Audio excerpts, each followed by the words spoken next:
Mais um aumento, ou tentativa de aumento de tributação. Impostos, impostos e mais impostos. O brasileiro gosta de imposto, né, Sung? Nem todos brasileiros, né? Ou pelo menos acho que a gente gosta. E vamos lá. O que foi anunciado hoje e quais os impactos que isso vai ter no crédito e também nos empregos e na economia em geral? Bom, basicamente essa história que a gente está vendo nas últimas semanas, que o governo veio com uma nova medida de levar o IOF atingindo operações financeiras de risco sacado, VGBL, questões de operações internacionais e entre outros. Isso gerou muito ruído. E aí teve reuniões emergenciais, teve reunião com os presidentes do Congresso, Davi Alcolumbre e Hugo Mota. E aí ontem, era tão aguardada reunião com os líderes partidários do domingo, teve uma reunião de quase 6 horas.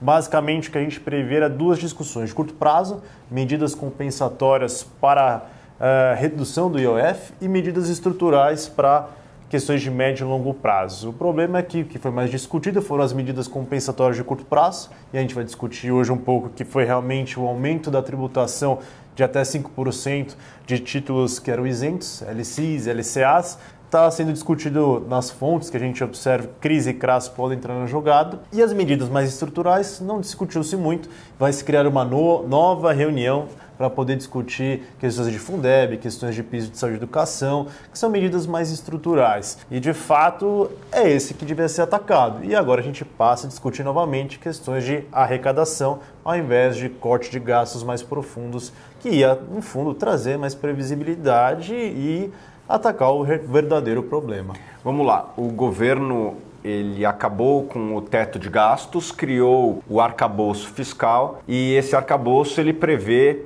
que tem ali bandas que ele pode trabalhar de déficit público, certo? Para 2025 e 2026, certo? Certo.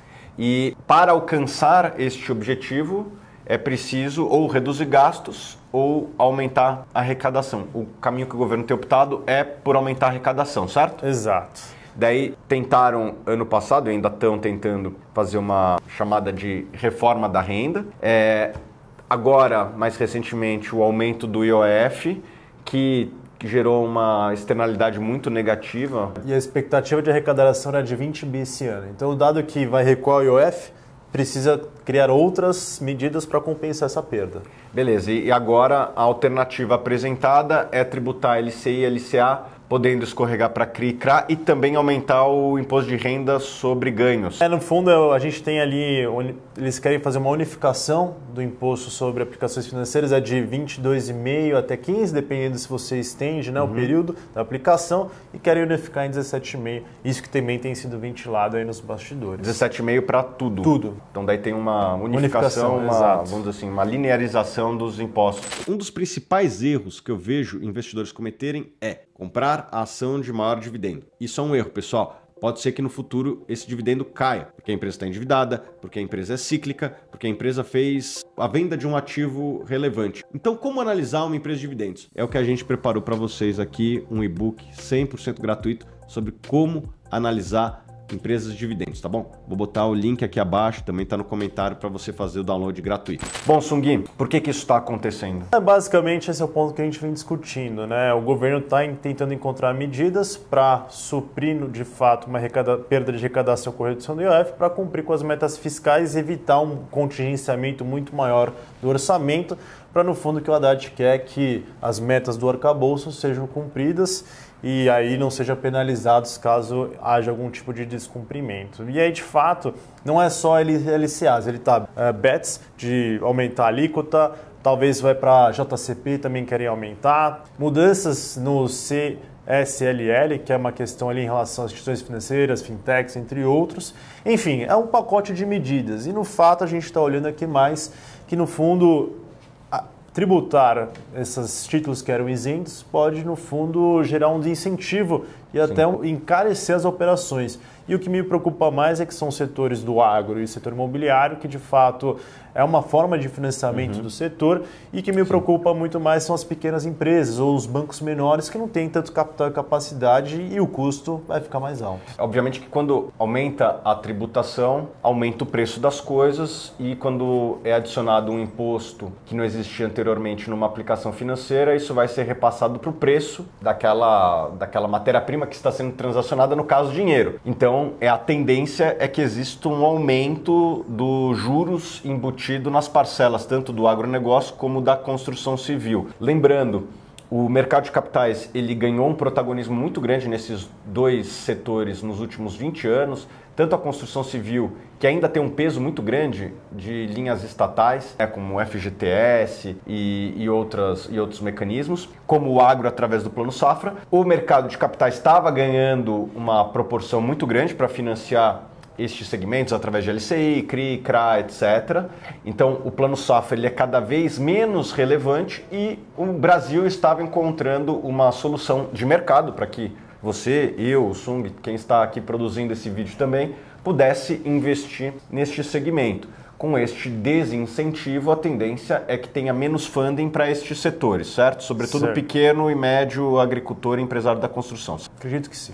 Beleza, ainda é cedo para saber os impactos, mas o que vai ter de impacto no crédito, na economia e também nos empregos? Lembrando que são dois setores que empregam bastante gente. No fundo é uma tarifa de 5%, é menor do que as outras aplicações financeiras, mas o que olhar na ponta é realmente isso no fundo vai encarecer o crédito e aí de fato os incentivos ao setor. Ainda é muito difícil realmente calcular, mas basicamente os dois potenciais grandes, na verdade, setores do Brasil hoje é a construção civil e o agronegócio. E se você vai ter menos funding, a perspectiva é que isso seja impactado negativamente, porque de fato as operações vão ficar mais caras. De fato, isso pode realmente trazer um impacto negativo para a própria atividade econômica, para esses dois setores e afetar, no fundo, o emprego. Hoje é muito difícil ainda a gente saber o impacto de quantos milhões de empregos poderiam ser afetados, mas é de fato assim ruim para os setores que precisam desse funding para poder continuar crescendo. Então, de fato, a gente vê como uma questão um pouco negativa e isso, de fato, vai prejudicar, de certa forma, o setor. E é por isso que até eles estão discutindo na frente parlamentar e outros membros do Congresso, como você muito bem trouxe aqui nos bastidores, estão discutindo. E eu recebi um vídeo aqui do deputado Arnaldo Jardim, que é vice-presidente da Frente Parlamentar do Agronegócio, é a maior frente parlamentar do Brasil. Confira o que o Arnaldo tem a dizer. Não há dúvida que o setor agro é a galinha de ovos de ouro da economia brasileira. E o setor agro cada vez mais caminha sobre suas próprias pernas. O Plano Safra, que foi o grande promotor de um impulso de financiamento para o setor, hoje não responde por mais do que 28% do financiamento da safra.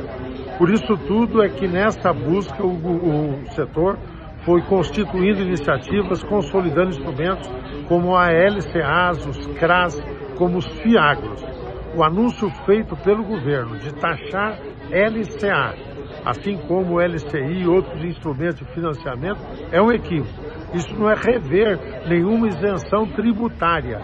Isso é comprometer uma fonte de financiamento diferenciada que tem feito que tem produzido um efeito sistêmico importante na nossa economia.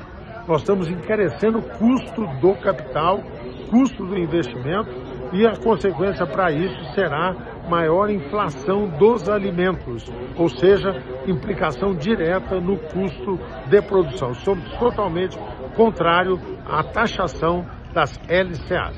Bom, como a gente viu, essa medida provisória vai enfrentar objeções frontais no Congresso, então ainda não é definitivo. Existe uma chance de não passar, uma vez que a sociedade representada no Congresso já tem setores que estão demonstrando uma insatisfação com esta medida. Muito obrigado pela sua presença e por explicar aqui para nós o que está acontecendo. E você, bota aqui nos comentários o que você pensa a respeito dessa medida provisória. A gente vai conferir e vai ler alguns no meu Instagram. Vai lá.